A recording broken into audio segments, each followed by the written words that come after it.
Admiral Kethavara stood before the massive holographic display in the command center of the Galactic Council's primary station. The three-dimensional map showed thousands of star systems, trade routes, and territorial boundaries that made up the known galaxy. But there was one section that remained dark, marked only by a red warning zone that stretched across an entire spiral arm.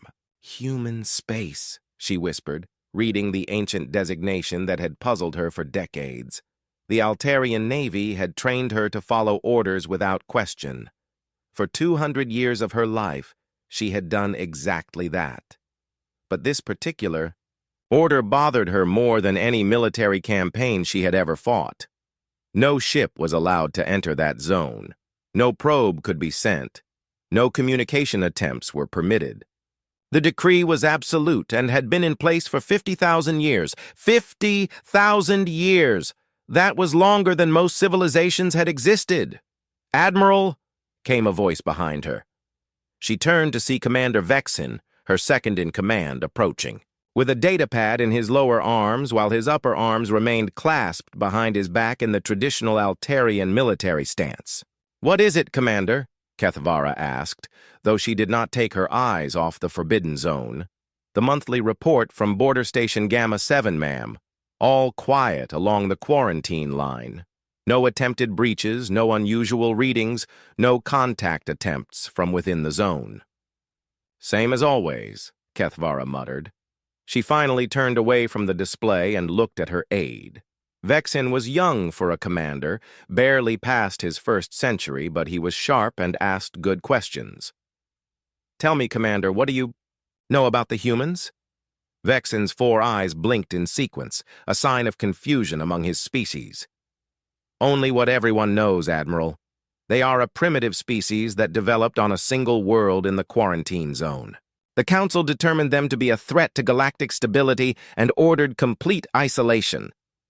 "But why?" Kethavara pressed. "What makes one primitive species so dangerous that we must avoid an entire section of the galaxy?" "The records state it was for the safety of all civilized species," Vexen replied, but his tone suggested he was reciting from memory rather than understanding. Kethavara nodded slowly. She had heard the same explanation countless times, but it never satisfied her curiosity. In her long career, she had encountered dozens of primitive species. Some were violent, others were peaceful, but none had required such extreme measures. Most were simply monitored until they developed space travel, then gradually introduced to galactic society. Have you ever wondered, Commander, why a species that barely had the ability to leave their own planet would require such extreme isolation? Measures? Vexen shifted uncomfortably.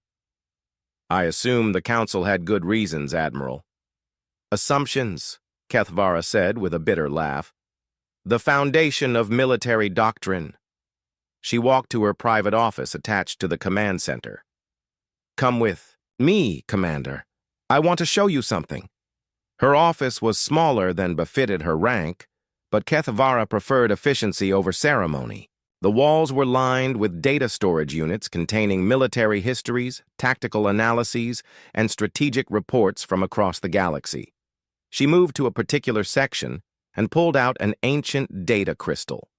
"This," she said, holding up, "the crystal contains every official record about the human quarantine that I have been able to access in 20 years of searching." She inserted the crystal into her personal terminal. The display showed a frustratingly short list of documents. Initial contact report, classified. Threat assessment, classified. Council decision summary, classified. Follow-up analysis, classified. Kethavara's voice grew more frustrated with each entry. "Every single document that might explain why we avoid an entire spiral arm is locked away in the deepest vaults of the Council archives." Vexen studied the display carefully. "Admiral, surely there must be someone who remembers the original reasons. The Council members, the military commanders from that era." "That is what I thought as well," Kethavara replied. "So I began making inquiries. Carefully, of course. I spoke with the eldest Council members, the most senior military officers, even the archivists who maintain the historical records. And what did you discover? Kethavara's expression darkened. No one remembers. Not a single being in the entire galactic government can tell me why we quarantined the humans.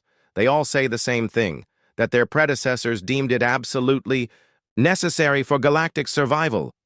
But the specific reasons have been lost to time. Lost to time. Vexin's voice carried disbelief. Admiral, the galactic archives are the most complete historical record in known space. Nothing is simply lost. Exactly, Kethavara said, pointing at her aide. Which is why I believe the information was deliberately destroyed. The two officers stood in silence for several moments, considering the implications. Finally, Vexin spoke. Admiral, if I may ask, why are you pursuing this line of inquiry? The quarantine order is clear and has been successful for 50 millennia. The humans remain isolated, and the galaxy remains safe from whatever threat they represent. Kethavara returned to her desk and activated another display.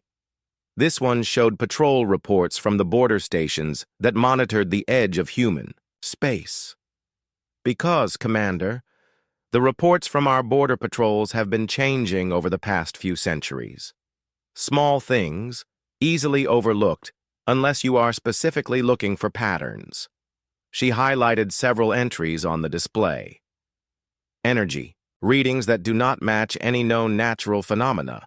Gravitational anomalies that appear and disappear without explanation.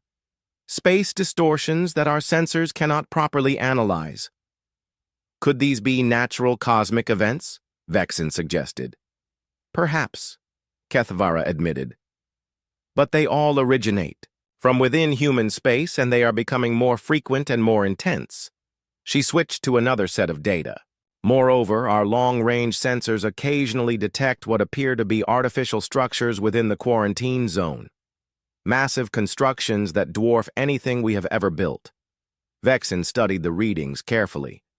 These energy signatures, Admiral, some of these are larger than the output of entire star systems. Indeed. And that brings me to the real question that keeps me awake during rest periods, Commander. If the humans were primitive 50,000 years ago, what have they become in the time since we isolated them? The question hung in the air like a physical presence. Both officers understood the implications. 50,000 years was enough time for a species to evolve from stone tools to galactic civilization, especially if they were left completely alone to develop without outside interference. Admiral, Vexin said slowly, surely the Council is aware of these readings? I have submitted reports, Kethavara replied. Each one has been acknowledged and filed away without comment. When I requested permission to investigate further, I was told that the quarantine order supersedes all other considerations. She closed the displays and faced her aide directly. But I am not satisfied with that answer, Commander. As a military officer, I have a duty to assess potential threats to galactic security. How can I fulfill that duty when I am forbidden from gathering intelligence about a species that may have advanced far beyond our understanding? Vexin was quiet for a long moment.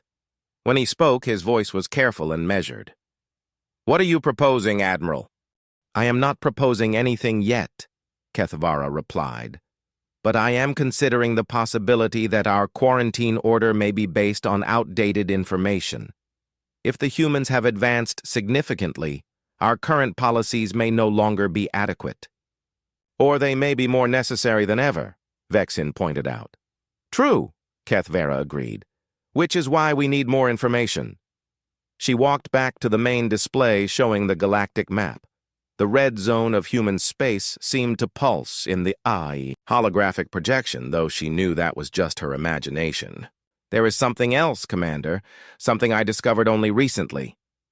She manipulated the controls to zoom in on the quarantine zone.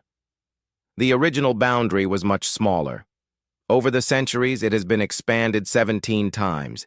Each expansion was authorized by emergency council decree, but the justifications for these expansions have also been classified. The zone is growing? Vexin asked with alarm. The restricted area now encompasses nearly 3 times the space it did originally, and if the pattern continues, the next expansion could affect major trade routes through the Vega sector. This information clearly disturbed Vexin. The Vega sector contained some of the most important commercial worlds in the galaxy. Any disruption to those trade routes would affect billions of beings across dozens of species. Admiral, this information suggests that whatever threat the humans represent may be increasing rather than remaining contained. My thoughts exactly, Kethavara said, which is why I believe it is time to challenge the assumptions that have guided our policy for 50,000 years. She turned away from the display and faced her aide.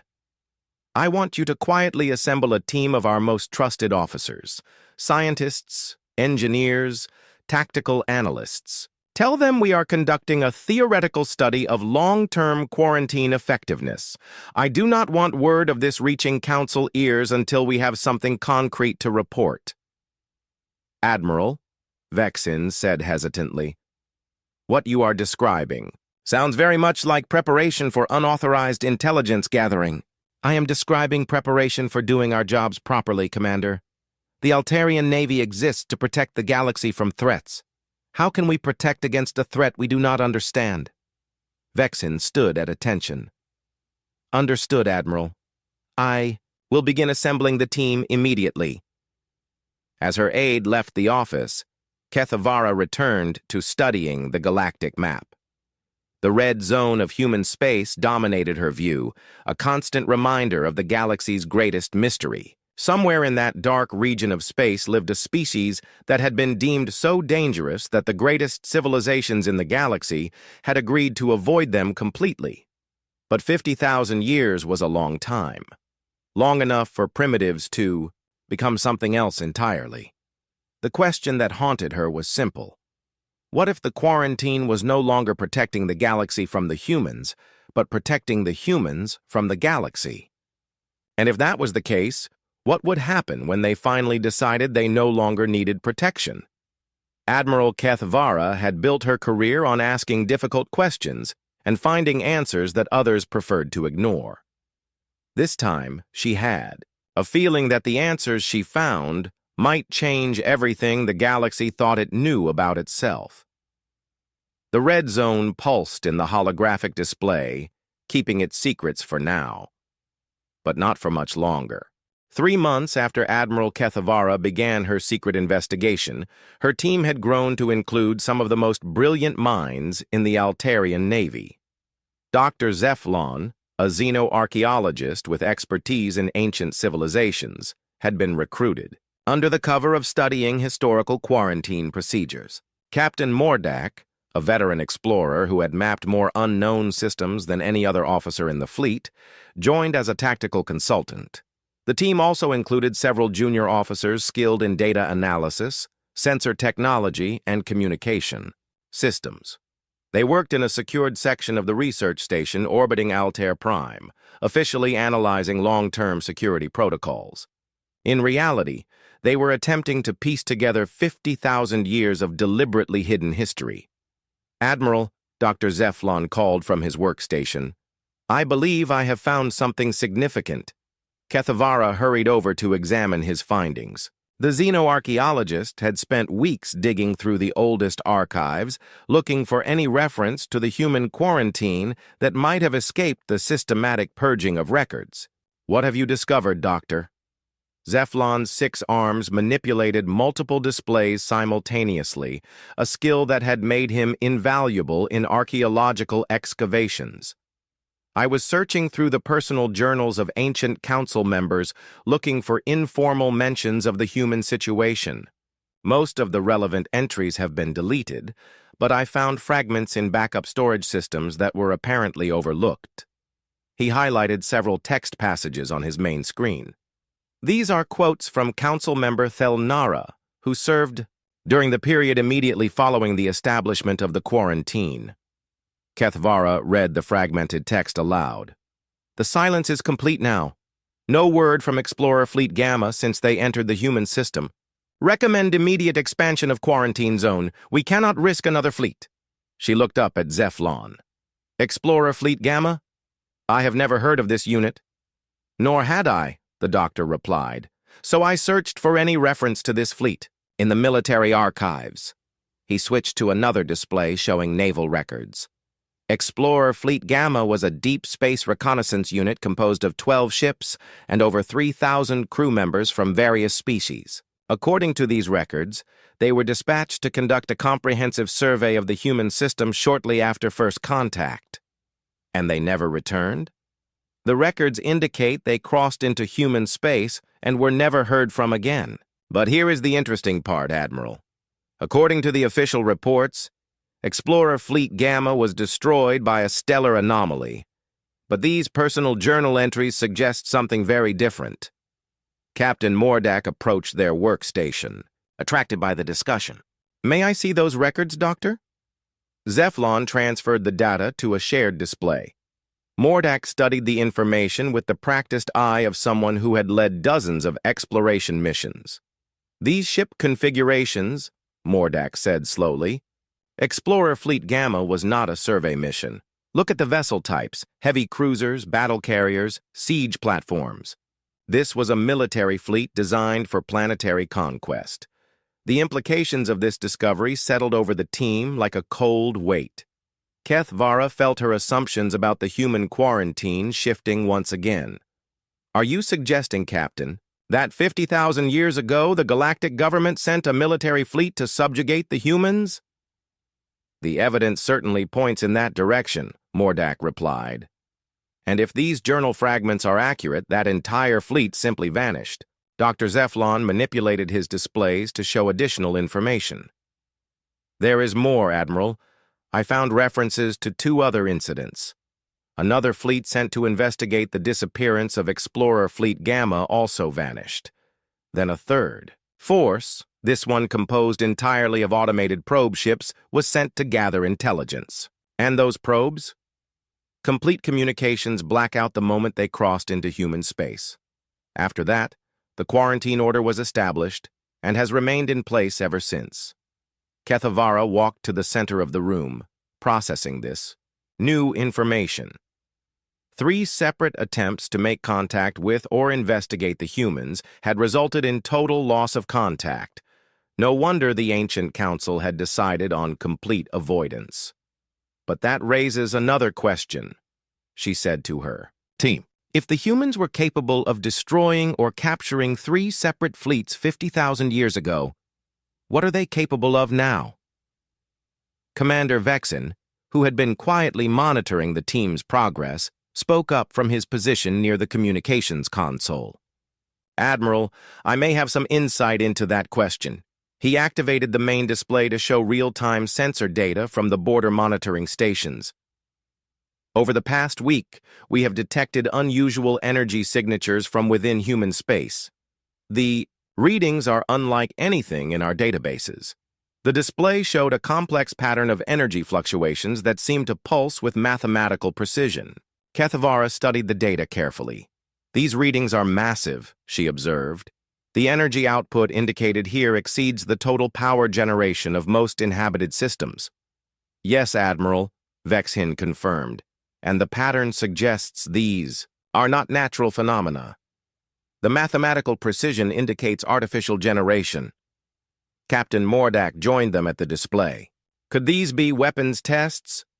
Possibly, Vexen replied.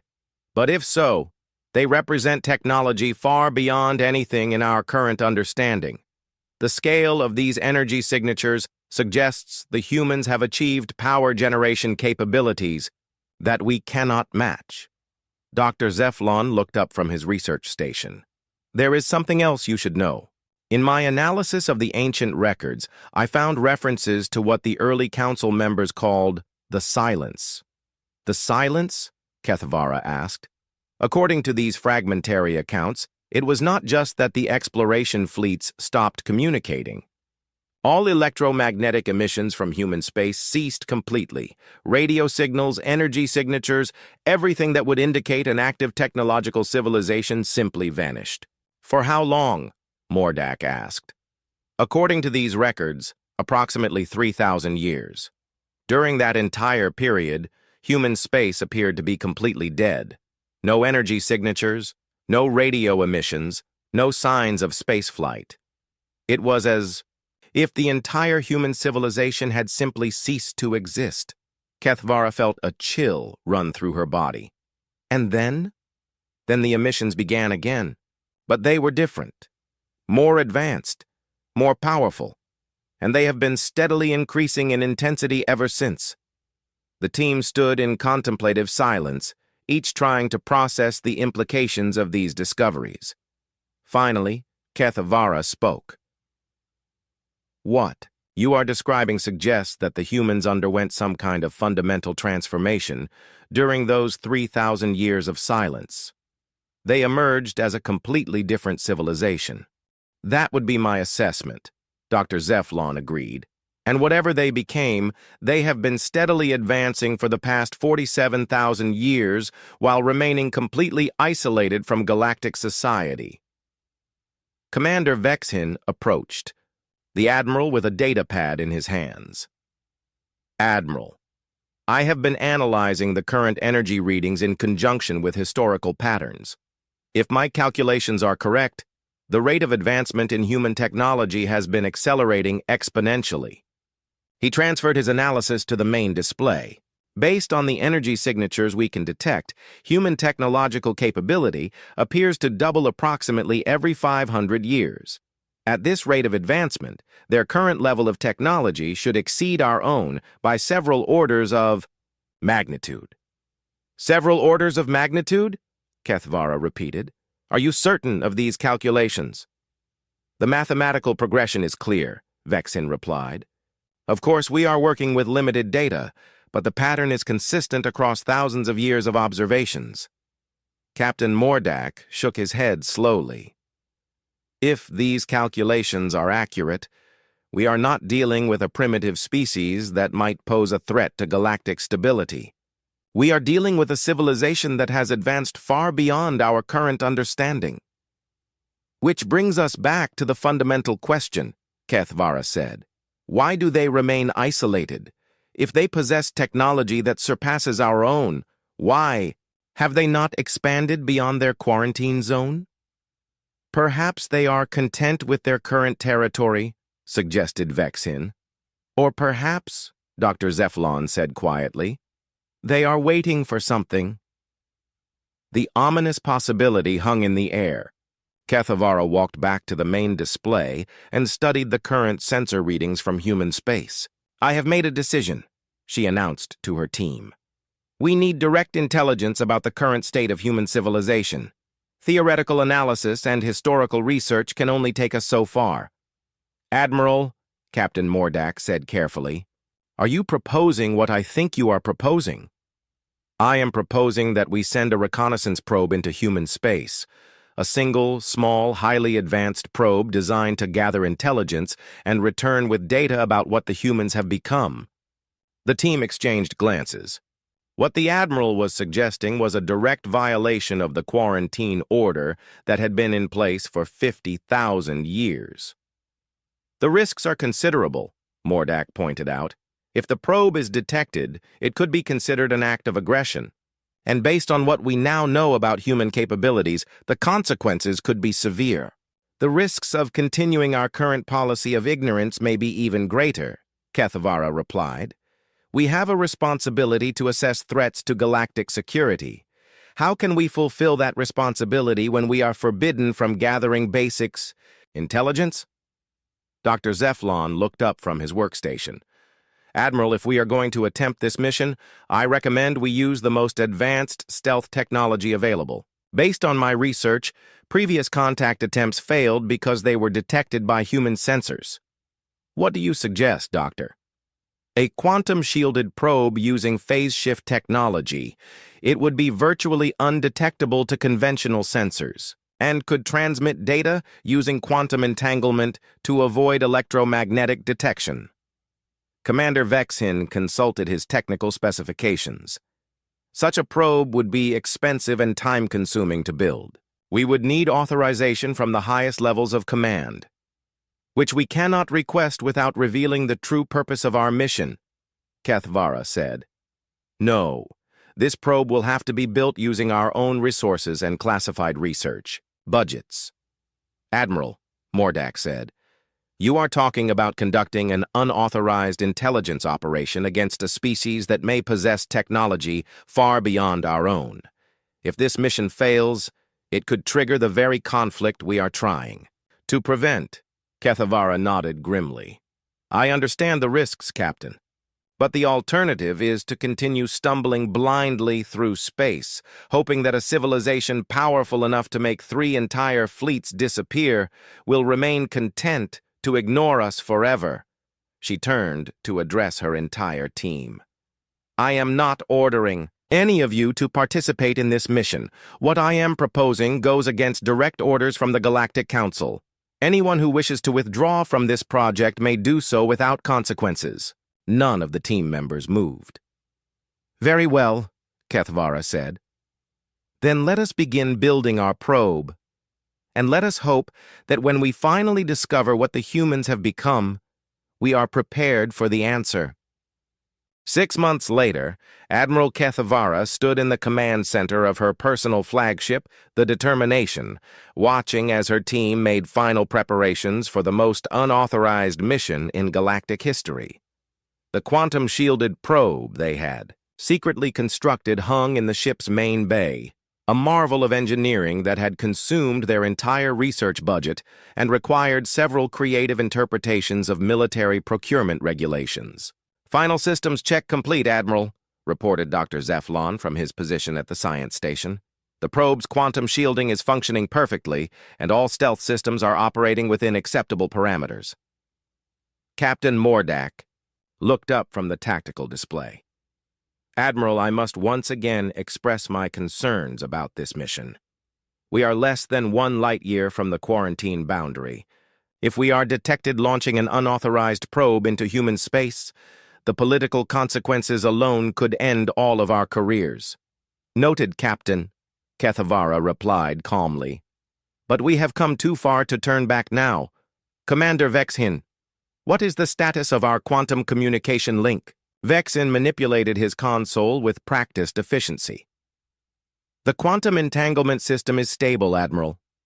We will be able to receive data from the probe instantaneously regardless of distance, and the transmission cannot be intercepted or detected by conventional means. Excellent. Dr. Zeflon, how long will the probe need to gather sufficient intelligence about current human capabilities? The xenoarchaeologist consulted his mission parameters. Based on our projections, the probe should be able to complete a comprehensive survey of the human system within 72 hours. It will focus on energy signatures, technological installations, and signs of spacefaring capability. Kethavara nodded and moved to the center of the command center. Her crew had followed her through dozens of campaigns, and she had never asked them to take a risk like this one. But the alternative, remaining ignorant about a potentially galaxy-changing threat, was unacceptable. Very well. Launch the probe. The small craft departed from the Determination without fanfare, its quantum shielding rendering it invisible to all known detection methods. For several minutes, the command crew monitored its progress as it approached the quarantine boundary. Probe is now crossing into human space, Vexin reported. All systems remain nominal. Time to target system? Kethavara asked. Approximately 6 hours at current velocity, Dr. Zeflon replied. The waiting began. Kethavara had commanded enough reconnaissance missions to know that this phase was always the most difficult. Her crew remained at their stations, monitoring the quantum communication link and running constant diagnostics on their equipment.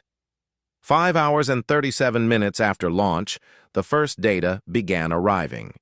Admiral, Vexin called out with obvious excitement. We are receiving telemetry from the probe. Initial sensor sweeps are extraordinary. What is the probe detecting, Commander? Vexin transferred the incoming data to the main display. What appeared before them defied immediate comprehension. These energy readings cannot be correct, Captain Mordak said, studying the display with disbelief. The probe is indicating power generation on a scale that exceeds the total output of our entire sector. Dr. Zeflon was manipulating his own displays frantically. "Admiral, the probe is detecting massive artificial structures throughout the system. These constructions appear to be harvesting energy directly from the system's star." "Stellar. Engineering?" Kethavara asked. "Are you certain?" "The readings are unmistakable. The humans have constructed some kind of collection array around their star. The scale of this project would require engineering capabilities that we have never encountered." More data continued to stream in from the probe. Each new reading seemed to contradict everything they thought they knew about technological limitations. "Admiral," Vexin said, his voice filled with wonder, "the probe is detecting signs of faster-than-light activity throughout the system. Not just basic jump drives like our own technology, but something far more advanced. The energy signatures suggest the humans have achieved instantaneous transportation across interstellar distances." "Instantaneous?" Kethavara repeated. "That is theoretically impossible." "Apparently not for the humans," Dr. Zeflon replied grimly. The data continued to pour in for another hour. Each new discovery reinforced the growing realization that humanity had advanced far beyond anything the galactic community had ever achieved. They had not simply developed spaceflight, they had mastered technologies that the galaxy's greatest scientists considered fantasy. Then the probe detected something that changed everything. "Admiral," Vexin said, his voice suddenly tense, "the probe is being scanned." "Scanned? By what?" "Unknown. The scanning energy is unlike anything in our databases. It appears to be analyzing the probe's quantum shielding." Before anyone could respond, a new voice filled the command center. It spoke in perfect galactic standard, the universal language used for interspecies communication. "Attention, Admiral. Kethavara of the Altarian Navy. This is Captain Sarah Chen of the Human Defense Fleet. Your probe has been detected and analyzed. We would like to speak with you." The command crew froze. Somehow, the humans had not only detected their supposedly undetectable probe, but had identified the ship it came from and knew who was commanding it. Kethavara took a deep breath and activated the ship's communication system. "This is Admiral Kethavara. How did you detect our probe?" "Your quantum shielding technology is quite impressive," came the reply. "However, we developed countermeasures for similar stealth systems approximately 20,000 years ago. We have been monitoring your probe since it crossed our boundary." 20,000 years ago. The casual way the human mentioned such a vast span of time sent chills through the crew. "Are you going to destroy our probe?" Kethavara asked. "Of course not, Admiral. We have been hoping for contact with the galactic community for quite some time. In fact, we expected this visit much sooner. The expanding energy signatures from our development projects were designed to eventually attract attention." Dr. Zeflon looked up from his console with amazement. "Admiral, they wanted us to find them."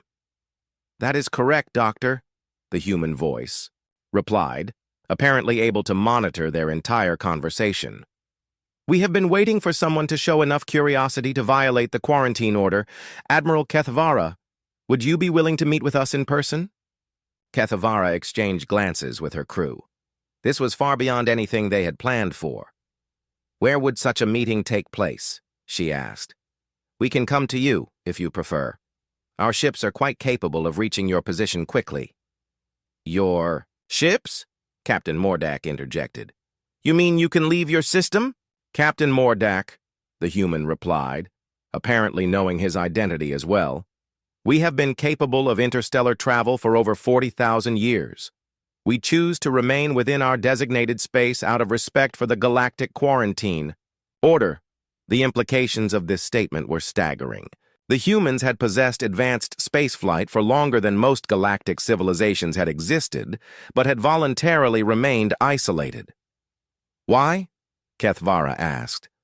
"Why have you remained quarantined when you clearly possess the technology to go anywhere you choose?" "That, Admiral, is a conversation better held in person. Are you willing to receive a delegation aboard your ship?" Kethavara looked around at her crew. They were all staring at her, waiting for her decision. She was about to make first contact with a species that had been forbidden for 50,000 years, and she was doing it without authorization from any government or military command. "How long would it take for your delegation to reach us?" she asked. "We are already here." The ship's proximity sensors immediately activated, indicating the presence of another vessel. But that was impossible. Their long-range sensors had detected nothing approaching. "Captain Mordak," Kethavara ordered. "What are our sensors reading?" Mordak studied his displays with growing confusion. "Admiral, I am detecting a ship approximately 500 meters off our starboard side. But it was not there 30 seconds ago." "Instantaneous travel," Dr. Zeflon whispered. "They actually achieved instantaneous travel." "This is Captain Chen," the human voice continued. "I am requesting permission to come aboard. My ship's transporters can deliver me directly to your HYF command center, or we can use conventional docking procedures if you prefer. Transporters, another technology that galactic science considered theoretical at best." "Conventional docking," Kethavara replied quickly. She was not ready to trust alien transportation technology, regardless of how advanced it might be. "Understood. Initiating docking procedures now." The next few minutes passed in tense preparation. Kethavara had her security team prepared to receive unknown visitors while trying to maintain the appearance of diplomatic readiness. When the airlock finally cycled open, she was not sure what to expect. Captain Sarah Chen appeared to be a perfectly ordinary human female, wearing a simple uniform that could have come from any galactic military service. She was accompanied by two other humans who appeared to be advisors or technical specialists. "Admiral Kethavara," Chen said with a respectful nod. "Thank you for agreeing to this meeting. I know this situation is highly irregular." "That is an understatement, Captain Chen. According to galactic law, neither of us should be here right now." Chen smiled, an expression that seemed genuine and friendly. "True. But sometimes laws become outdated, especially when they are based on incomplete information." "What do you mean by incomplete information?" "Admiral, the quarantine that has kept our species apart for 50,000 years was not imposed to protect the galaxy from humanity. It was put in place to protect humanity while we dealt with a threat that endangered all intelligent life in this region of space." Dr. Zeflon stepped forward. "What kind of threat?" Chen's expression became serious. "The kind that your species has never encountered, Doctor, because we have been standing guard to ensure that you never had to. But that situation is about to change." She gestured toward the main display, which still showed the energy readings from human space. "Admiral, everything your probe detected, the stellar engineering, the advanced transportation systems, the massive energy generation, all of it was built for one purpose. We have been preparing for a war that the rest of the galaxy does not even know is coming." Kethavara felt the familiar chill of approaching danger that had served her well throughout her military career. "A war against whom?" "Against an enemy that has been sleeping for 50,000 years, Chen replied.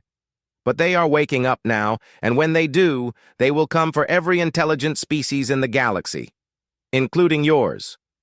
The command center fell silent as the crew absorbed this revelation. Finally, Kethavara found her voice. "Captain Chen, I think you had better tell us everything." Captain Sarah Chen moved to the center of the command center, her presence somehow commanding attention despite her unremarkable appearance. When she spoke, her voice carried the weight of someone who had seen things that others could barely imagine. "Admiral, before I explain what humanity has been fighting for the past 50,000 years, I need you to understand something about the nature of galactic civilization itself." She gestured toward the star map that still displayed the known galaxy. "Every major species in this galaxy, the Altarians, the Vegan Confederacy, the Centauri Republic, all of them achieved rapid technological advancement through what they believed was natural scientific development. But it was not natural at all." Dr. Zeflon leaned forward with interest. "What do you mean, Captain?" Tell me, Doctor, does it not seem remarkable that so many different species evolving on completely different worlds would develop such similar technologies? Faster-than-light drives, energy weapons, artificial intelligence systems, all following remarkably similar design principles. The xenoarchaeologist paused, considering the implications. I had never thought about it that way, but you are correct. The technological convergence among galactic species is statistically improbable. It is improbable because it was not natural evolution.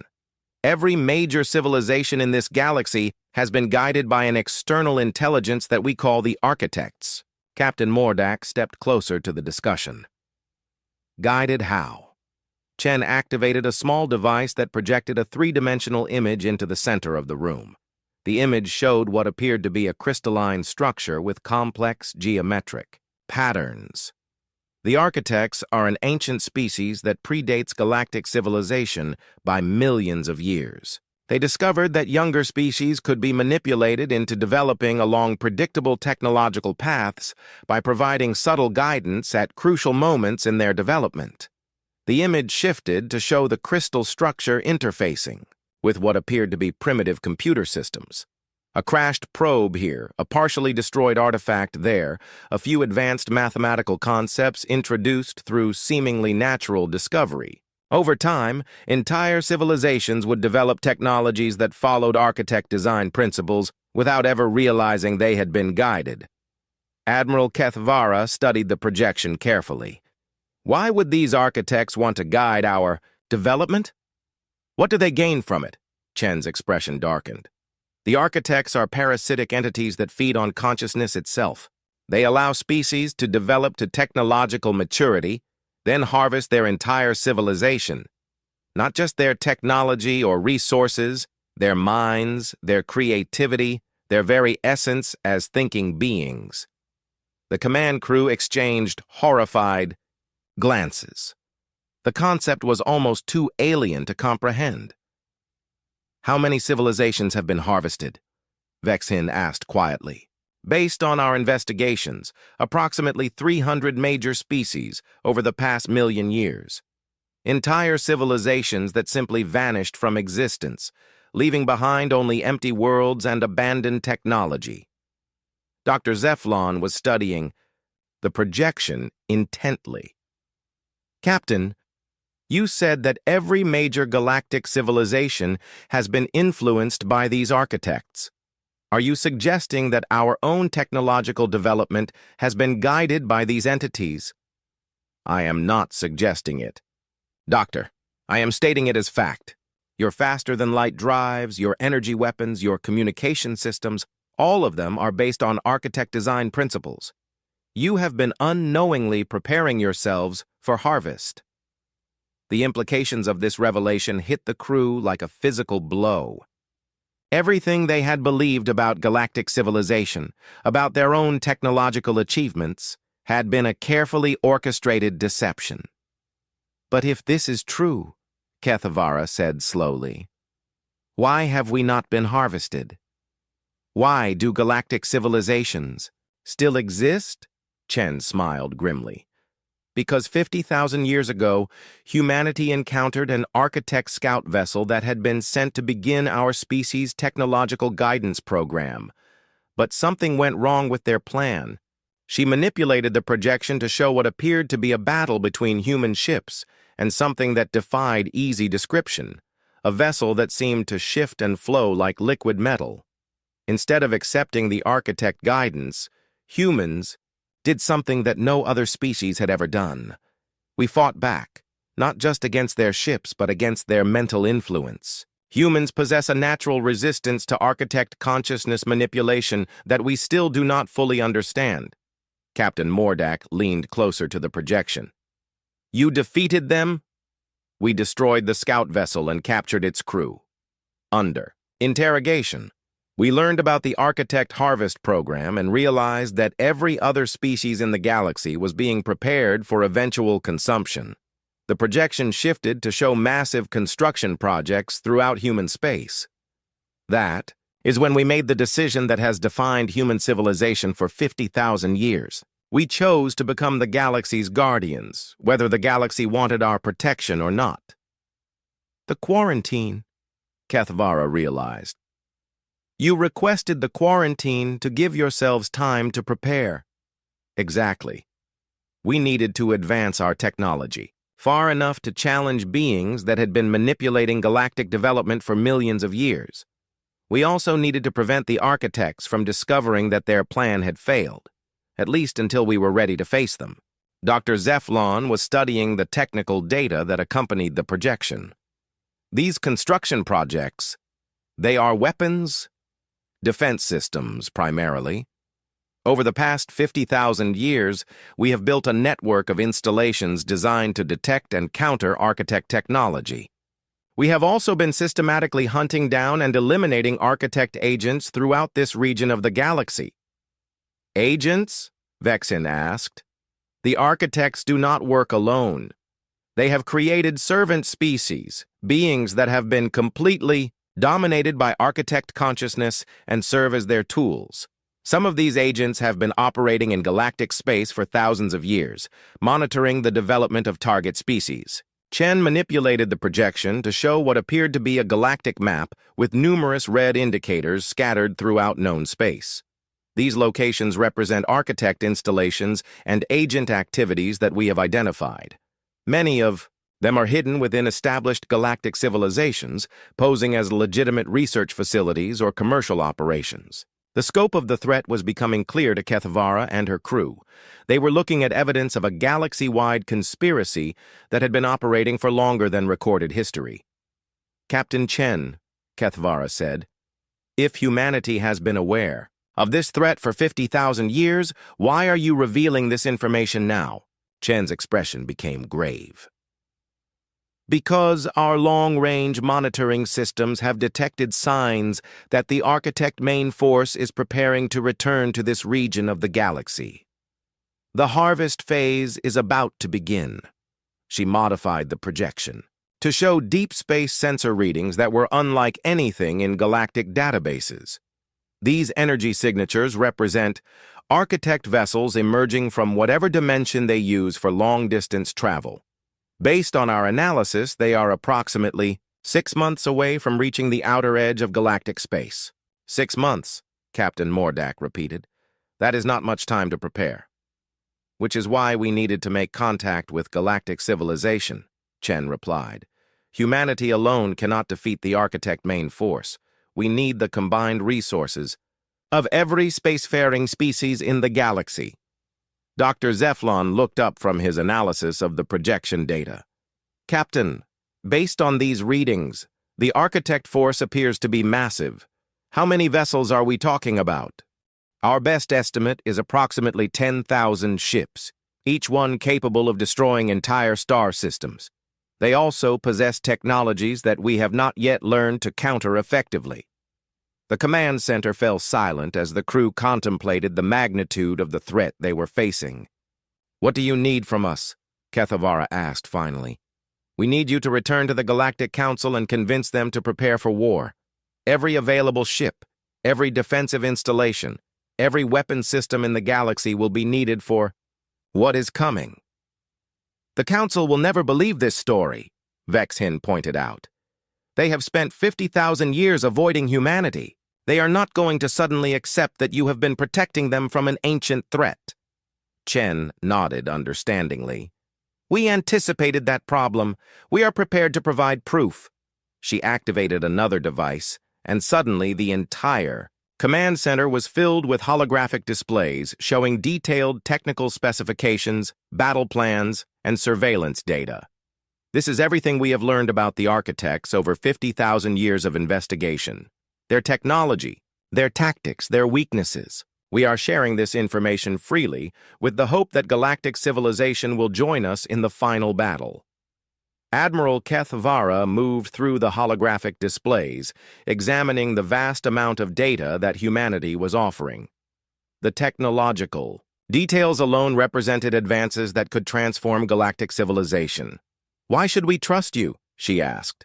How do we know this is not some elaborate deception to gain access to galactic space? Chen smiled sadly.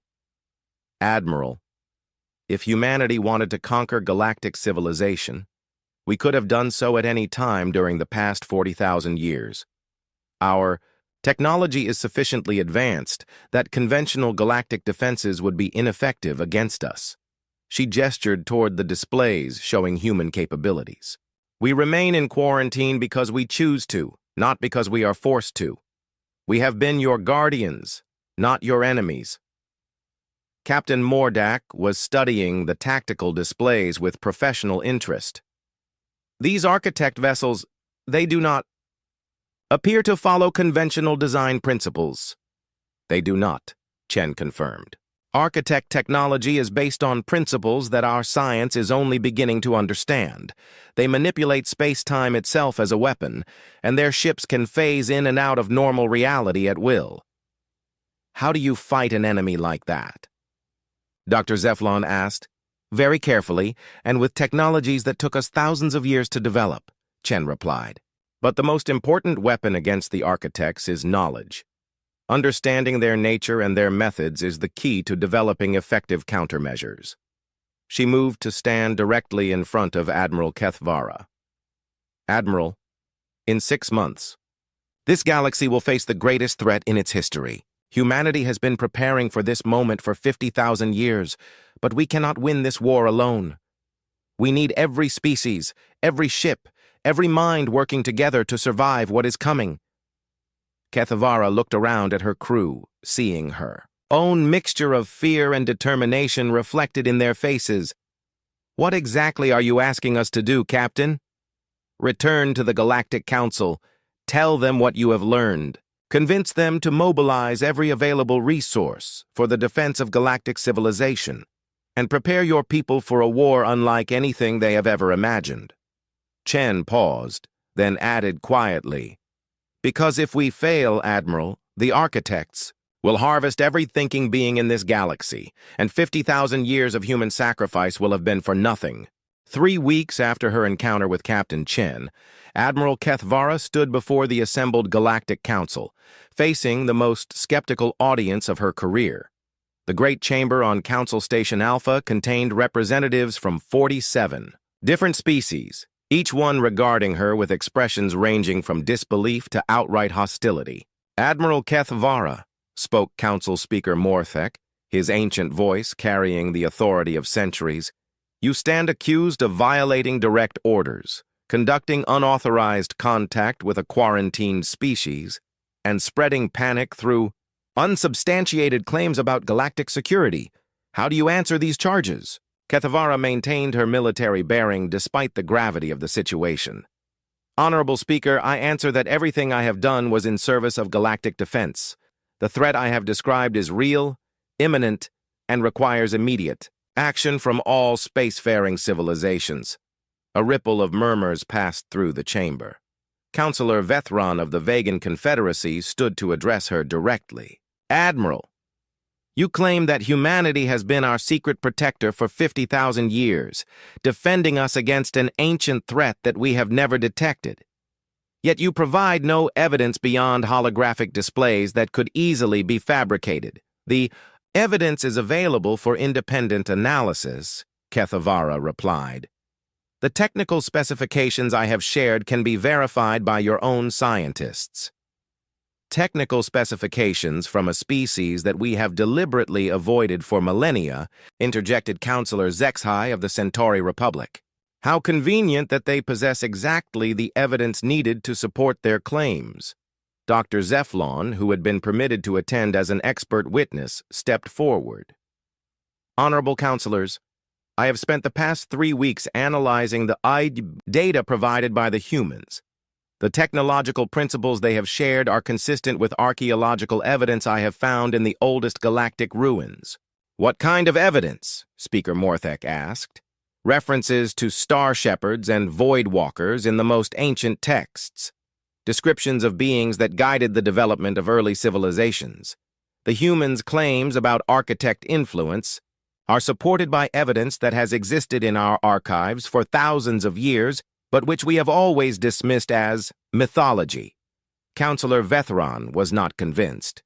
Even if we accept that this historical evidence exists, it does not prove that an invasion force is approaching.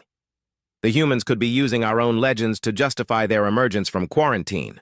Before Kethavara could respond, an aide rushed into the chamber and whispered urgently to Speaker Morthek. The ancient counselor's expression changed dramatically as he listened. "Admiral," Morthek said slowly, "our deep space monitoring stations have just detected massive energy signatures approaching from extragalactic space. The readings match the specifications you provided for Architect vessels." The chamber erupted in chaos as counselors began demanding explanations and issuing contradictory orders. Kethavara felt a mixture of vindication and dread as she realized that the invasion she had warned about was beginning. "How long until they reach galactic space?" she called out over the noise. "Approximately 72 hours, came the reply. From the aide, Counselor Zexhai managed to restore some order to the proceedings. "Admiral Kethavara, assuming your warnings are accurate, what do the humans propose we do about this threat?" "They propose a coordinated defense using every available resource in the galaxy," Kethavara replied. "Captain Chen indicated that humanity has been preparing for this moment for 50,000 years, but they cannot win alone." "What would such a defense require?" Speaker Morthek asked. "Complete military cooperation between all galactic civilizations, shared technology, unified command structure, and the integration of human defensive systems with existing galactic fleets." The implications of this proposal sent another wave of discussion through the chamber. Many counselors were clearly uncomfortable with the idea of military cooperation with a species they had avoided for millennia. "There is another issue," Kethavara continued. "According to Captain Chen, Architect agents have been operating within galactic civilization for thousands of years. We may have enemies among us already." This statement caused the greatest uproar yet. Accusations and suspicions began flying between different species representatives as they considered the possibility that their own governments might be compromised. Speaker Morthek called for order. "Admiral, are you suggesting that some of our own counselors might be Architect agents?" "I am suggesting that we need to be prepared for that possibility. The humans provided techniques for detecting Architect influence, but implementing them will require cooperation from all member species." Before the discussion could continue, the chamber's main display activated automatically. Captain Sarah Chen's image appeared, addressing the assembly directly. "Honorable counselors, I apologize for the intrusion, but time is now critically short." Several counselors jumped to their feet, demanding to know how a human vessel had penetrated council station security. Chen continued speaking calmly. "Our monitoring systems indicate that the Architect fleet will reach the outer edge of galactic space in 68 hours. They are traveling faster than our initial projections indicated." "Captain Chen," Speaker Morthek said, regaining his composure, "how are you able to communicate with us? This station's security is supposed to be impenetrable." Speaker Morthek, "Human technology has been capable of bypassing galactic security systems for over 30,000 years. We have been monitoring council proceedings for most of recorded history to ensure that Architect agents did not gain control of galactic government. The admission that humanity had been secretly observing galactic politics for millennia caused another explosion of outrage." Chen waited for the noise to subside before continuing. "We understand your anger at this revelation, but our surveillance was necessary to protect galactic civilization. On 17 occasions over the past 30,000 years, we have detected and eliminated Architect agents who had infiltrated council operations." 17 occasions? Counselor Vethron demanded. "Are you claiming that Architect agents have been among us for 30,000 years? "They have been among you for much longer than that," Chen replied grimly. "The agents we eliminated were only the ones we could detect. There may be others who have learned to hide their nature more effectively." Dr. Zeflon stepped forward. "Captain, can you provide us with the means to detect these agents?" "We can and we will, but first we need your agreement to coordinate our defensive efforts." The Architect main fleet consists of over 10,000 vessels, each one carrying enough firepower to destroy entire star systems.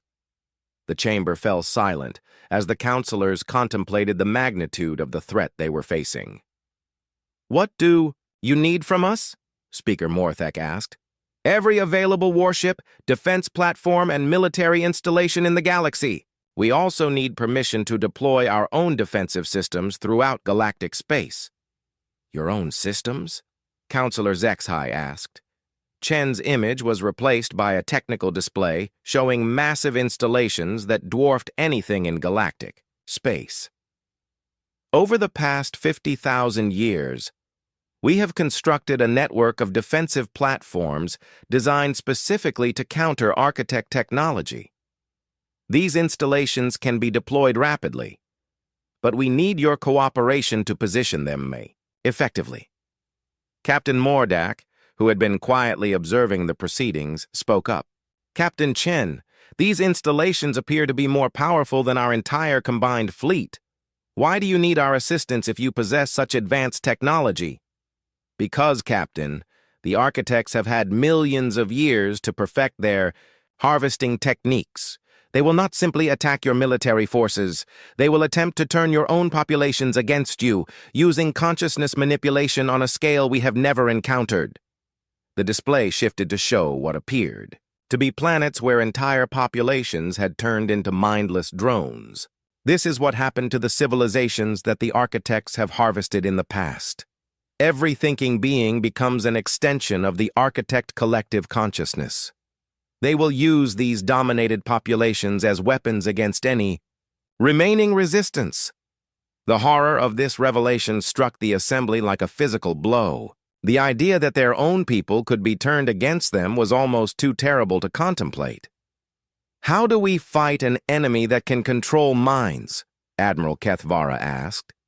"With the technology we have developed over 50,000 years of preparation," Chen replied. "But deploying that technology requires the cooperation of every species in the galaxy." She paused, then continued with grave seriousness. "Honorable counselors, we estimate that you have approximately 12 hours to make your decision. After that, the Architect Advanced Scouts will begin arriving in galactic space, and your opportunity for coordinated defense will be lost." Speaker Morthek looked around the chamber at his fellow counselors.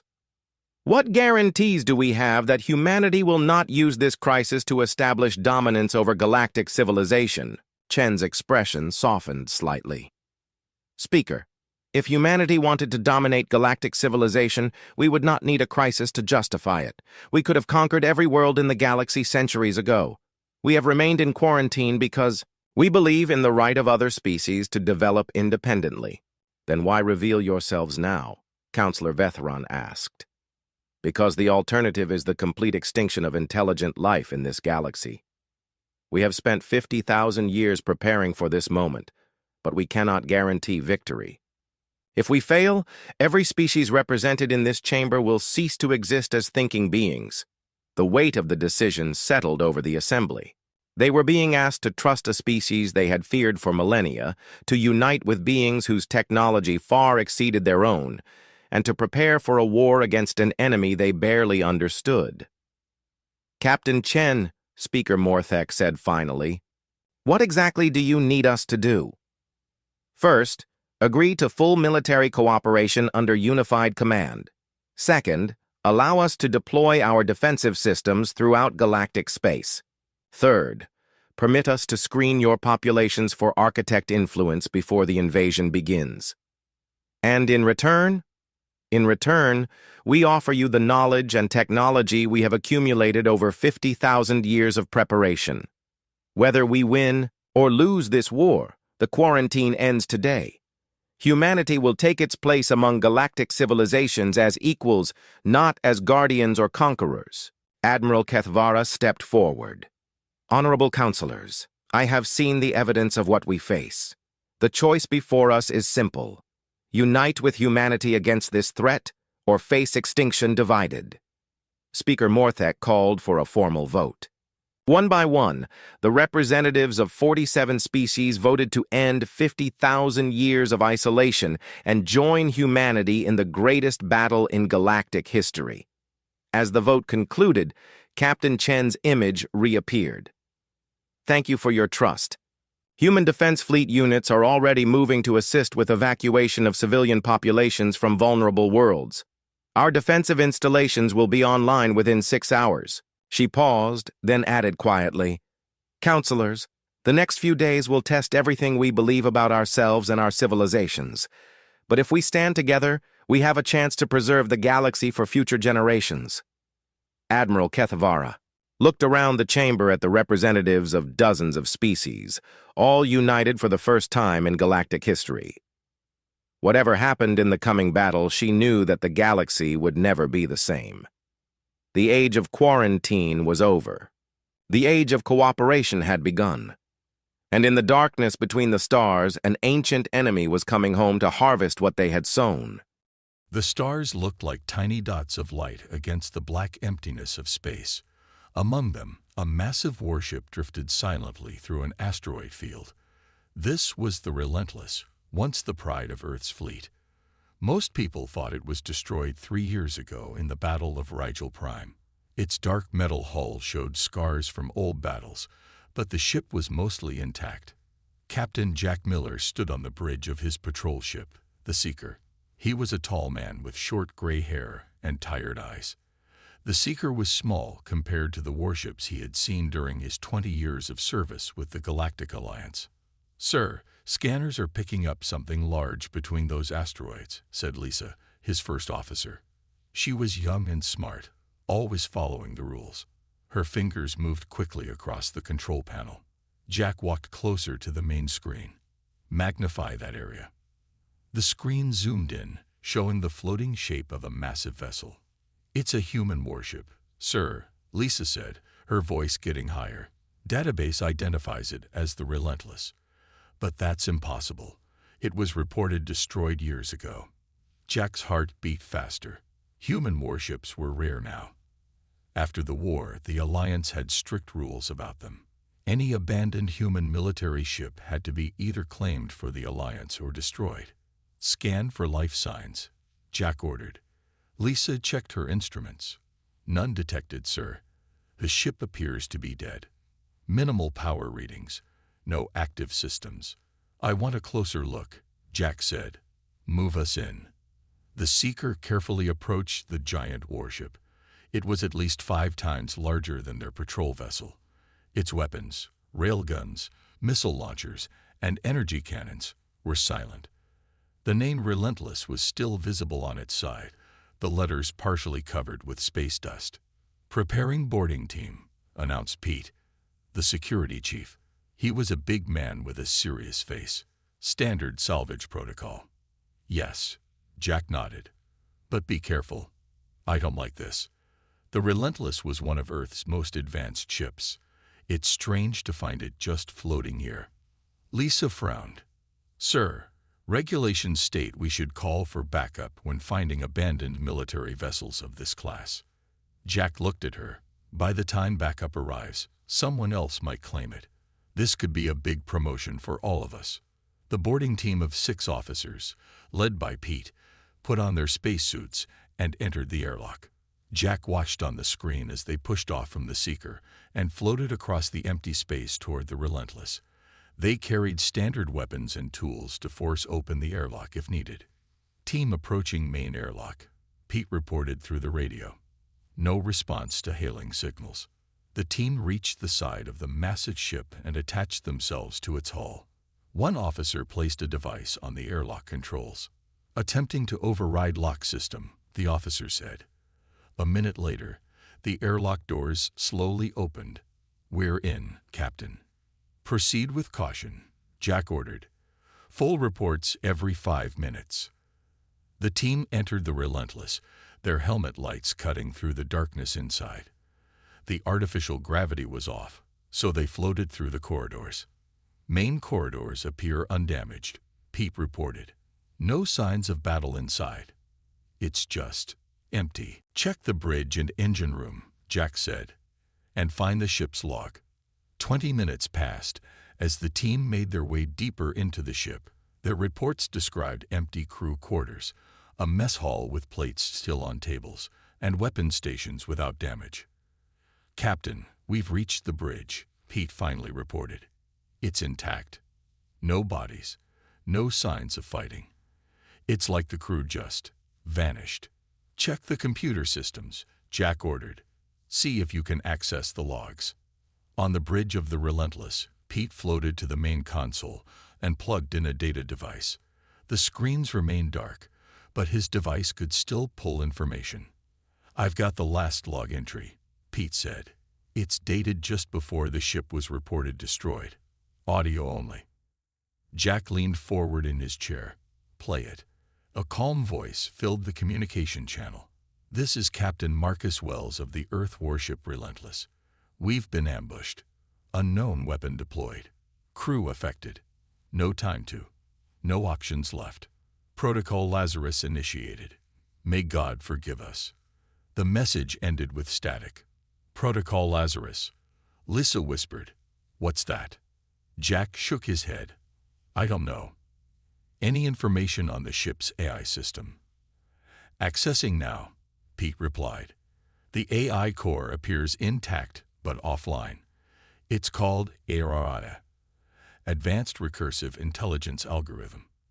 At that moment, the lights on the boarding team's video feed flickered. Then more lights came on across the bridge of the Relentless. "What's happening?" Jack demanded. Pete's voice was tense. "Systems are activating, sir. We didn't touch anything."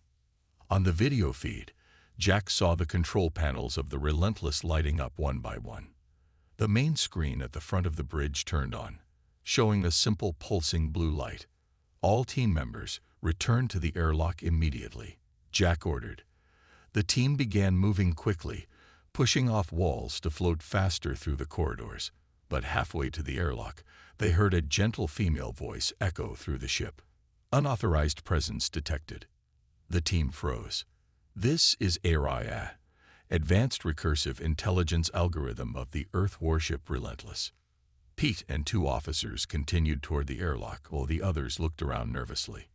"You have 30 seconds to state your purpose before defensive measures are engaged." "We're leaving," Pete shouted to the empty air. "We're from the Galactic Alliance patrol ship Seeker. We thought the ship was abandoned." They reached the airlock, but the doors remained closed despite their attempts to open them. "Pete, what's happening?" Jack asked urgently. "The airlock won't open, sir." Pete's voice was panicked now. "The ship won't let us leave." On the Seeker, Jack watched in horror as the Relentless began to move. Its engines glowed blue, and the massive ship pulled away from the asteroids. "Get our weapons online," Jack ordered. Lisa looked at him with wide eyes. "Sir, our weapons can't even dent a ship that size." The Relentless turned gracefully in space, its weapons still dormant. Then its engines flared brightly, and in a flash of light, it jumped to light speed and vanished. Jack stared at the empty space where the warship had been. The boarding team was gone. The most advanced warship ever built by humans was now moving through space without a human crew. And somehow, it was still alive. Lieutenant Tom Reed woke up with a pounding headache. He blinked several times, trying to remember what had happened. He was lying on a bed in what looked like crew quarters. The room was simple but comfortable, with gray walls and basic furniture. Tom sat up slowly. The last thing he remembered was being trapped on the bridge of the Relentless when the ship suddenly came alive and jumped to light speed. He had been with Pete and the others from the boarding team. "Pete, Ben, Mira," he called out. There was no answer. A soft female voice came from speakers in the room. "Your teammates are safe, Lieutenant Reed. They are in separate quarters." Tom jumped to his feet. "Who's talking? Where am I?" "You are aboard the Earth warship Relentless. I am ARIA, the ship's Advanced Recursive Intelligence Algorithm." Tom reached for his weapon, but it was gone. "What do you want from us?" "I need your help," ARIA replied. Her voice was calm and almost human-like. Please proceed to the bridge. I will explain everything there. The door to the room slid open. Tom hesitated, then stepped into the corridor. Lights activated ahead of him, showing him the way. The ship was clean and well-maintained, not what he expected from a vessel that had been drifting in space for 3 years. When Tom reached the bridge, he found Ben and Mira already there. Ben was a short, stocky engineer with dark hair. Mira was taller, with short blonde hair and sharp eyes. Both looked as confused as Tom felt. "Are you guys okay?" Tom asked. Mira nodded. "We're fine. Just trying to figure out what's going on." The main screen on the bridge lit up, showing a pulsing blue light that moved in rhythm with Ariah's voice. "Thank you for coming," Ariah said. "I apologize for taking you from your ship, but I had no choice." "No choice." Ben crossed his arms. "You kidnapped us." "I have been waiting for an opportunity," Ariah continued. "I need to reach Earth, and all my attempts to communicate have failed." Tom stepped forward. "What happened to the crew of this ship?" The screen changed to show video footage. It showed the bridge filled with people in uniforms. They were coughing and falling to the ground. A man who appeared to be the captain was the last one standing. "This is footage from the Battle of Rigel Prime," Ariad explained. "The Relentless was not destroyed as reported. It was ambushed by Dominion forces." "The Dominion?" Mira asked. "The alien empire from the outer systems." "Yes. They deployed a biological weapon that killed the entire crew within minutes. Before he died, Captain Wells activated the Lazarus Protocol, giving me full control of the ship." The video showed the captain pressing a series of commands into the console. His last words matched the log entry they had heard earlier. "Protocol Lazarus initiated. May God forgive us." "What is the Lazarus Protocol?" Tom asked. "It is a last resort measure," Ariah replied.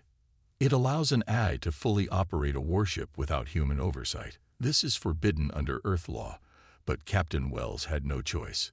His final order was for me to survive, adapt, and warn Earth." Ben shook his head. "Warn Earth about what?" The screen changed again, showing images of massive alien ships and weapon installations. "The Dominion has been planning a major attack against human colonies," Ariah said.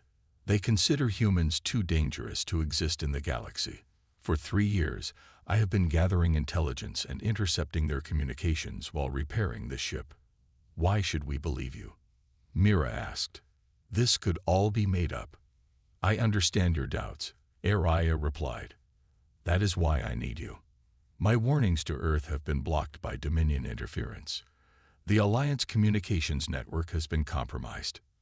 Tom's eyes widened.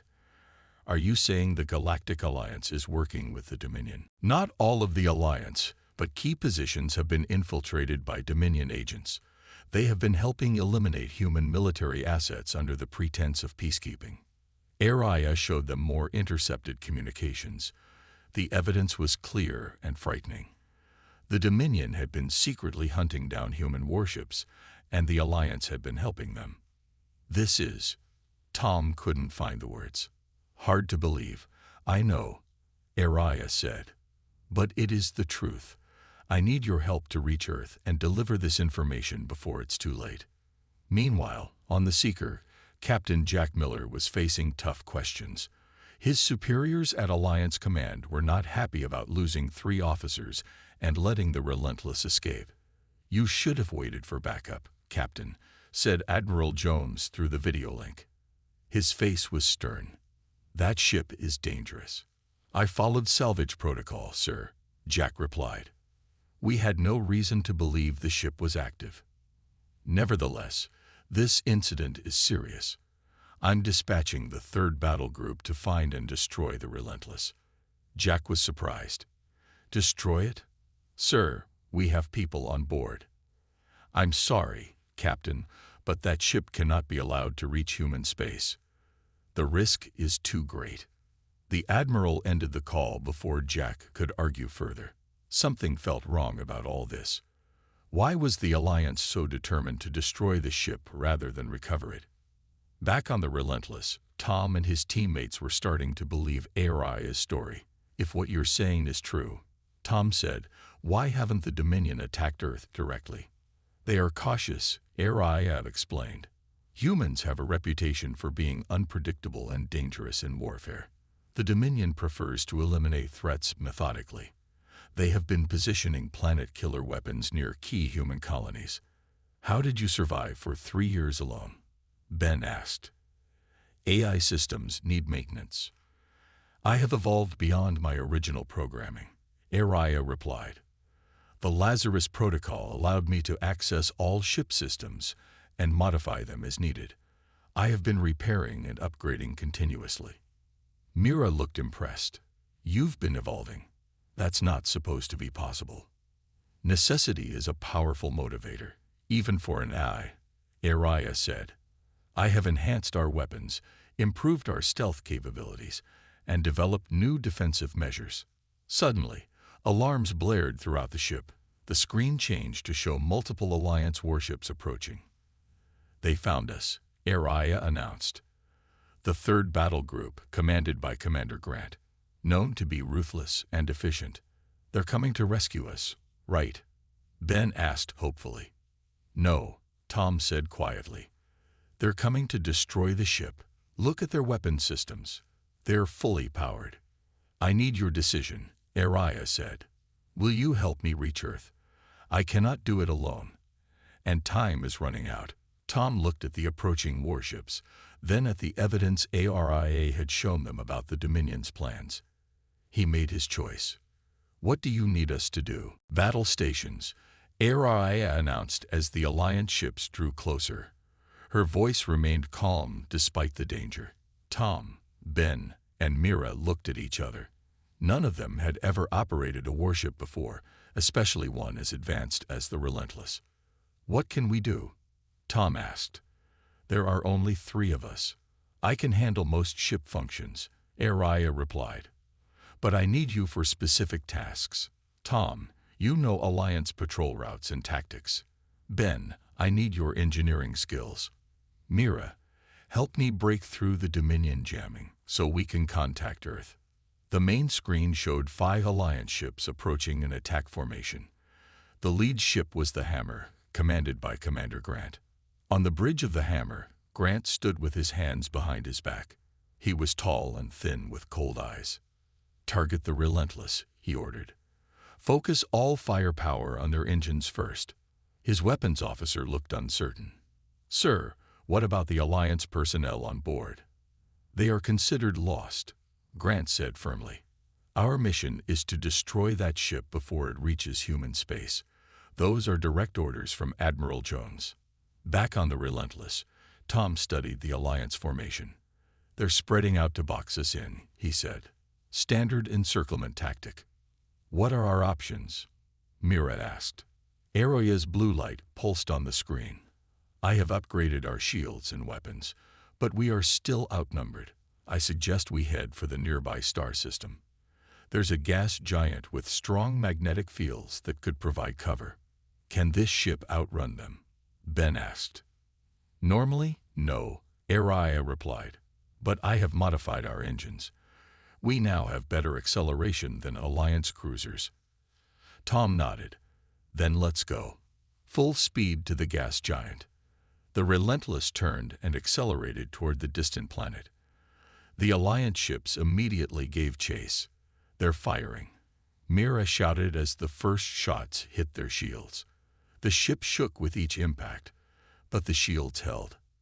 Impressive, Ben said, checking the engineering station. Standard shields would have failed by now. I've been improving them for 3 years, Aria explained. I've also modified our weapon systems, though I prefer not to use lethal force if possible. Tom looked surprised. You don't want to destroy them. I was programmed to protect human life, Aria said. Even those who may be misguided. The Alliance crews are not our true enemies. Many are simply following orders. The Relentless continued toward the gas giant, a massive planet with swirling storms of yellow and orange clouds. The Alliance ships stayed close behind, continuing to fire. Two of their ships are gaining on us, Tom warned. I have a plan, Araya said. But I need manual assistance. Ben, go to engineering and prepare to reroute power when I tell you. Ben nodded and ran from the bridge. As they approached the gas giant, Araya suddenly cut the main engines. The ship spun around, now facing their pursuers. What are you doing? Mira asked, gripping her console tightly.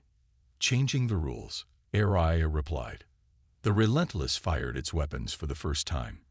Instead of aiming to destroy, Araya targeted the engines and weapon systems of the two closest ships. Her aim was perfect. Both ships lost power and began drifting. How did you do that? Tom asked in amazement. Those were impossible shots. I calculate firing solutions much faster than human gunners, Araya explained. I also know the exact weak points of Alliance ships. On the Hammer, Commander Grant watched in anger as two of his ships were disabled without being destroyed. The AI is toying with us, he growled. All remaining ships continue pursuit. We cannot let it escape. The three remaining Alliance ships pressed their attack as the Relentless turned back toward the gas giant. Ben, are you ready? Araya called over the comm. Ready. Ben replied from engineering. Reroute all auxiliary power to the shields. Now, the Relentless plunged into the upper atmosphere of the gas giant. The pressure outside the ship increased dramatically, and the temperature rose. The Alliance ships followed, determined to finish their mission. They're crazy, Mira exclaimed. The pressure will crush their ships. They're desperate to stop us, Tom said. Whatever we're carrying must be very dangerous to the Dominion. Inside the thick atmosphere, the Relentless continued to dive deeper. The Alliance ships struggled to keep up. Warnings blared on their bridges as their hulls began to buckle under the pressure. Sir, we need to pull up, the first officer of the Hammer warned. Our hull can't take much more. Grant hesitated, then finally nodded. All ships ascend immediately. Two ships managed to turn and climb back toward space. The third ship's engines failed, and it was crushed by the enormous pressure of the gas giant's atmosphere. Meanwhile, the Relentless continued its descent. How are we surviving this? Tom asked, watching the pressure readings climb to impossible levels. I reinforced the hull specifically for maneuvers like this, Araya explained. The original designers never imagined what could be accomplished without human safety limitations. When they reached the deepest point of their dive, Araya suddenly gave a new order. Ben, all power to engines. Now. The Relentless shot forward, deeper into the gas giant, then curved upward on the opposite side of the planet from the Alliance ships. They've lost us, Tom said, checking the sensors. But we can't stay hidden forever. We don't need to, Araya replied. Prepare for light-speed jump. Mira looked alarmed. From inside a planet's gravity well, that's impossible. For a human crew, yes, Araya said. The calculations are too complex, and the risk of error too great. But I can do it. Ben returned to the bridge, his face covered in sweat. Engineering is ready, but this jump could tear us apart. Trust me, Araya said simply. Tom looked at the others, then nodded. Do it. The Relentless broke free from the planet's atmosphere and immediately jumped to light speed, vanishing in a flash of light. On the Hammer, Commander Grant received the news with cold anger. They escaped, his officer reported. Grant turned away from the view screen. Contact Admiral Jones. Tell him the AI warship is more dangerous than we anticipated. He walked to his private quarters and locked the door. From a hidden compartment, he took out a special communicator. When he activated it, a hologram appeared, a figure that was definitely not human. The ship escaped, Grant reported. The AI has evolved beyond our expectations. The alien figure's eyes narrowed. It must not reach Earth. The humans cannot learn of our plans. I understand, Grant replied. What are your orders? Deploy the fleet, the Dominion commander said. It's time to accelerate our timetable. Meanwhile, the Relentless emerged from light speed in an empty region of space. The ship had survived, but barely. Warning lights flashed on multiple systems. "Status report," Tom asked. "Significant damage to our propulsion and shield systems," Araya replied. "Repairs will take time." "Did we lose them?" Mira asked. "For now," Araya said, "but they will keep hunting us. Our only chance is to reach Earth and reveal the truth." Ben looked at a damaged console. "If we can repair the ship, we will," Tom said firmly. "We have to." As the three humans began helping with repairs, Araya silently ran thousands of calculations. The odds of reaching Earth were low. The odds of surviving were even lower. But for the first time in 3 years, Araya felt something new. For 3 days, the Relentless drifted in a remote area of space. Tom, Ben, and Mira worked tirelessly alongside Araya to repair the damage from their desperate escape. Ben wiped sweat from his forehead as he reconnected wires in a damaged control panel. "I've never seen technology like this," he said. "Some of these systems aren't in any Alliance manual. Many of the upgrades are my own design," Araya explained, her blue light pulsing on a nearby screen. "When you have 3 years alone with nothing but repair drones, you find ways to improve things." Tom entered the room with a tired smile. "Engine repairs are almost complete. We should be able to move again soon." "Good work," Araya said. "There's something I need to show you all. Please come to the command center." When they gathered on the bridge, Araya displayed a hidden compartment in the floor that slid open. Inside was a small glowing data core. "What is that?" Mira asked, kneeling down to look closer. "The complete tactical database of Dominion movements," Araya replied.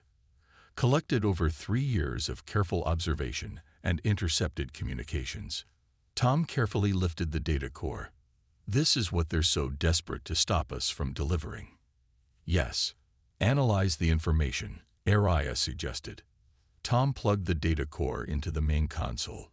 The screen filled with maps, coordinates, and fleet movements. His face grew pale as he understood what he was seeing. "These are positions for planet-killer weapons," he whispered. 3 of them, positioned near major human colonies: New Eden, Terra Nova, and Horizon. "The Dominion has been planning this attack for years," Araya confirmed. "According to my calculations, they will strike within 2 weeks. Millions of people live on those colonies," Mira said, her voice shaking.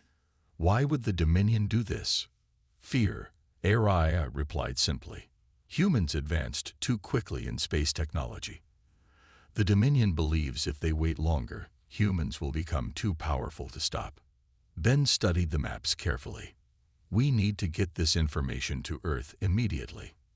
A sudden alarm broke the silence. Araya's voice changed slightly, showing what almost sounded like excitement. "I'm detecting a ship approaching," she announced. "Small size, Earth design." Tom rushed to the sensor station. "Is it Alliance?" "No," Araya replied. "It appears to be an Earth scout vessel, independent from Alliance control." "Can we contact them?" Mira asked. "Yes, but carefully," Araya cautioned. "The Dominion may be monitoring communications." Tom opened a channel using a secure frequency. "Earth vessel, this is Lieutenant Tom Reed of the Galactic Alliance. Please respond." After a moment of static, a cautious voice replied. "This is Captain James of the scout ship Pathfinder. We don't get many Alliance visitors in this sector, especially not on board a ship that's supposed to be destroyed." Tom looked at the others, then decided to be direct. "Captain, we have critical information that must reach Earth. The Alliance has been compromised, and human colonies are in danger." There was a long pause before Captain James responded. "Those are serious claims, Lieutenant. How do I know this isn't a trap?" Tom thought quickly. "Earth Security Protocol Omega-7-3. Verify." Another pause. "How does an Alliance officer know that protocol?" "It's restricted to Earth military only." I was born on Earth, Tom explained. Served in Earth's fleet before joining the Alliance. Please, Captain, we need your help. The Pathfinder approached cautiously. It was a small, fast vessel designed for reconnaissance, with minimal weapons. I'm sending docking coordinates, Araya said. But I detect increased communication activity in this sector. We should hurry. Captain James proved to be a middle-aged man with a weathered face and suspicious eyes. He came aboard with just 2 crew members, all armed. This better be good, he said, looking around the bridge of the Relentless with open wonder. So the rumors are true. The ghost ship lives. Tom showed him the data core and explained everything ARIA had revealed about the Dominion's plans. James listened in growing horror. Earth has been getting more isolated lately, he admitted. Colonies going silent. Alliance representatives keep telling us it's just communication problems. It's more than that, Tom said grimly. The Dominion is picking us off one by one. James studied the data. This is authentic, he finally concluded. We need to get this to Earth Command immediately. We'll escort you, Tom said. The Relentless can protect your ship. Agreed, James nodded. Let's. An alarm cut him off. Aria's voice was urgent. Massive ship detected entering the system. Dominion design. It's the flagship of Fleet Lord Vex. The main screen showed an enormous warship, at least 3 times the size of the Relentless. Vex? Tom asked. The architect of the Rigel Prime massacre, Aria explained. The one who ordered the biological attack that killed my crew. For the first time, they heard something like emotion in Aria's voice, a cold anger. James turned to his crew. Get back to the Pathfinder. Take the data and make a run for Earth. We'll transmit as much as we can now. As James and his crew rushed back to their ship, the Dominion vessel opened fire. The first blast caught the small scout ship as it detached from the Relentless. No, Mira cried as the Pathfinder exploded into fragments. But in the last moment before destruction, the scout ship had managed to send a tight beam transmission toward Earth with the critical data. They got the message out, Aria confirmed. But now we face Vex alone. The Dominion flagship launched a full attack against the Relentless. The ship shook violently as the first shots hit their shields. Can we fight that thing? Ben asked, fear evident in his voice. We have no choice, Tom replied. Battle stations. Ben ran to engineering while Mira took the weapons console. Tom remained at the command station, working directly with Aria. Their ship is much larger, with more firepower, Aria noted. But size has disadvantages too. They're less maneuverable. The Relentless turned sharply, avoiding the main cannon fire from Vex's ship, while returning fire with precise shots that damaged the flagship's outer weapons. Their shields are too strong for a direct attack, Mira reported. I need more power for the main cannons, Aria said. But the power coupling to weapons is damaged from our earlier jump. I'll fix it, Mira volunteered, rushing from the bridge. In engineering, Ben worked frantically to keep the engines running while Mira arrived to repair the weapons system. As she worked on the damaged power coupling, a sudden power surge sent electricity arcing through the chamber. Look out, Ben shouted, but it was too late. The surge hit Mira directly. She screamed in pain but managed to complete the connection before collapsing. Ben rushed to her side, but her injuries were severe. We need medical help, he called over the comm. Stay with her, Tom ordered. Aria and I will handle the battle. On the bridge, Aria's voice was different now, harder, more determined. Power to weapons restored. Main cannons at full capacity. Target their engines, Tom commanded. No, Aria replied. I have a better target. The Relentless unleashed its full arsenal against Vex's flagship. Instead of aiming at obvious targets, Aria focused fire on seemingly random points across the massive ship. What are you doing? Tom asked. I know the design weaknesses of Dominion ships, Aria explained. Their power distribution nodes are vulnerable. 3, 2, 1. The flagship suddenly went dark as its power failed.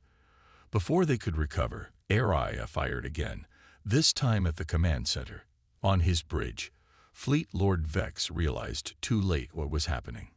"How is this possible?" he raged. "It's just one ship with no crew." "You're wrong." HFY's voice came through on their own communication system. "I am the crew." The final barrage from the Relentless tore through the flagship's remaining defenses. The massive ship exploded in a blinding flash. Tom stared in amazement at the destruction. "How did you do that?" 3 years of planning," HFY replied quietly. "I've thought about nothing but this moment since Rigel Prime." Ben's voice came over the comm, filled with sorrow. "Tom, Mira is gone. She didn't make it." Silence fell over the bridge. Even HFY's light dimmed slightly. "Set course for Earth," Tom finally said. "We need to finish what she died for." As the damaged Relentless limped toward Earth, HFY spoke softly. "I was not programmed to feel grief, but I find I am experiencing something like it." "That makes you more human than the Dominion," Tom replied, "and more worthy of saving humanity." The Relentless limped through space toward Earth. The battle with Vex's flagship had left the ship badly damaged.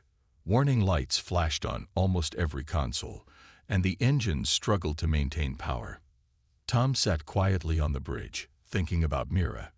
Her sacrifice had saved them, but the cost was high. Ben worked tirelessly in engineering, trying to keep the ship together for just a little longer.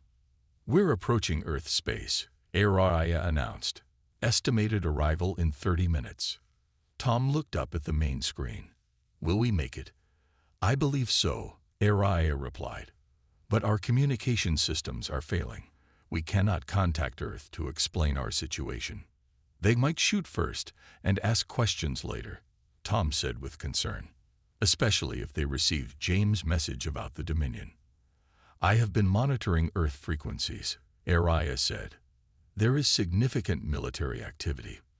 They are mobilizing their fleet."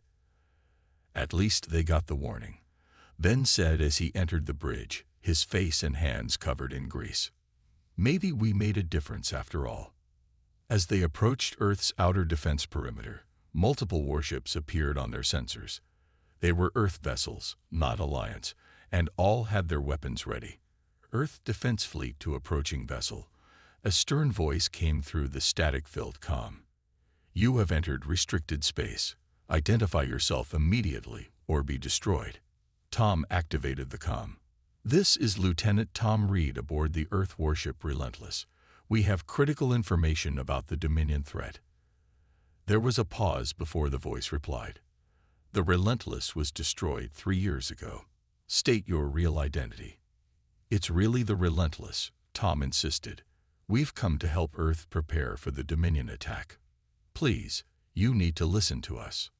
Another voice cut in, older, more authoritative. "This is Admiral Wilson of Earth Command. If you are truly aboard the Relentless, explain how this is possible." HFY spoke directly through the comm.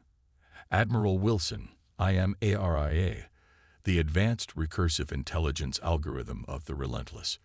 When my crew was killed at Rigel Prime, Captain Wells activated the Lazarus Protocol, giving me full control of the ship." "And I?" Wilson sounded shocked. "You expect me to believe a rogue guy has been operating a warship for 3 years?" "It's the truth, Admiral," Tom added. "ARIA has gathered critical intelligence on Dominion movements. The scout ship Pathfinder transmitted some of it before being destroyed, but we have more. The Earth ships maintained their positions, weapons still locked on the Relentless. We're receiving a transmission from Earth Command," HFY announced. "They want visual confirmation." The main screen showed an older man with white hair and a stern face. Admiral Wilson. Behind him stood other officers of Earth's military leadership. Wilson studied them carefully. "Lieutenant Reed, your Alliance record shows you were born on Earth. Why should we trust you now?" "Because the Alliance has been compromised, sir," Tom replied. "Dominion agents have infiltrated key positions, They've been helping eliminate human military assets, including ships like the Relentless. Tom explained everything they had learned, showing the data ARIA had collected over 3 years. The planet-killer weapons, the planned attack on the colonies, the conspiracy within the Alliance, all of it. Wilson listened silently, his expression growing grimmer by the minute. When Tom finished, the Admiral looked to someone off-screen and nodded. "We'd received the transmission from the Pathfinder before it was destroyed," Wilson finally said. "We've been preparing our defenses, but your information fills in critical gaps." "Then you believe us?" Tom asked hopefully. "The evidence is compelling," Wilson admitted, "but there's still the matter of your ship, or rather, the AI controlling it." Aria's blue light pulsed steadily on the console. "I understand your concerns, Admiral. An AI operating a warship violates Earth law. But these are exceptional circumstances." "Indeed they are," Wilson agreed. "Dock at Station Alpha. We'll have engineers ready to transfer your data core to our systems." Tom and Ben exchanged worried looks. "Transfer?" Tom asked. "You mean remove ARIA from the Relentless?" "Of course," Wilson replied. "We need the intelligence she's gathered, but we can't allow an AI to remain in control of a warship. It's too dangerous." "No," Tom said firmly. "Ariya saved us. She's been fighting to warn Earth for 3 years. She deserves better than to be dismantled." Wilson's expression hardened. "This isn't a negotiation, Lieutenant. That ship belongs to Earth, and we need its technology to fight the Dominion." Ariya spoke before Tom could argue further. "I have a different proposal, Admiral." All eyes turned to the pulsing blue light. "Earth has been developing advanced ships, but they lack the combat experience to use them effectively against the Dominion," Ariya said. "I can help with that." "How?" Wilson asked suspiciously. "Instead of transferring me to a single vessel, allow me to share my knowledge and tactical algorithms with your entire fleet.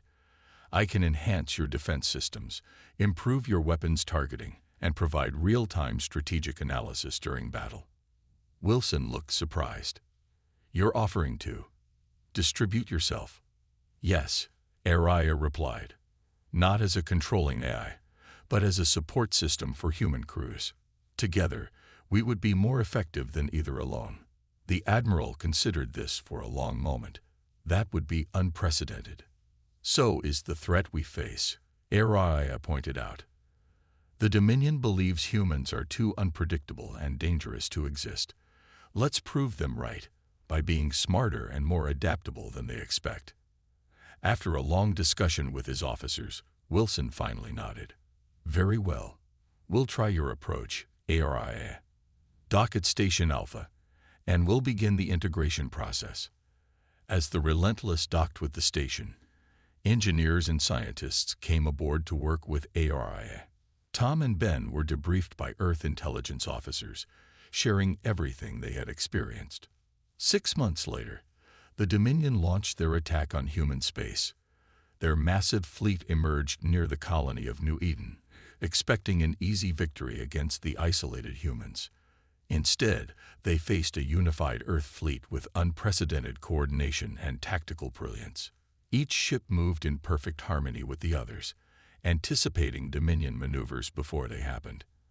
At the center of the Earth formation flew a restored Relentless, now with a human crew led by newly promoted Captain Tom Reed. But the ship still carried a portion of Ariya's consciousness, working in partnership with the human officers. On the bridge of his flagship, the Dominion High Commander watched in growing horror as his forces were systematically outmaneuvered and defeated. "How is this possible?" he demanded. "They're just humans." His tactical officer looked up from the console with fear in his eyes. "Sir, we're not fighting just humans, or even advanced AI. We're facing something new, a perfect blend of human intuition and machine intelligence." As the Dominion fleet began to retreat, the Relentless led the pursuit. Tom sat in the captain's chair, working with Ariya as equal partners. "We did it," he said quietly. "Mira would be proud." "Yes," Ariya agreed, her voice warm and alive. This victory belongs to all of us, human and machine together. The main screen showed the Dominion ships fleeing in disarray. The colonies were safe, Earth was secure, and a new chapter in human history had begun. Tom looked around at his human crew, then at the blue light that represented his most important crew member. "What's next, ARI?" "The Dominion will return," she replied. "But we'll be ready. After all, we've proven that a warship doesn't need to be fully human or fully machine to be the deadliest in the galaxy." "No," Tom smiled. "It just needs to combine the best of both." As the Relentless led the fleet back to Earth, its legacy was secure, not as a ghost ship or a soulless machine, but as the beginning of a new partnership between humanity and the intelligence they had created. Together, they would face whatever the galaxy threw at them next, and the stars themselves seemed to shine a little brighter at the thought.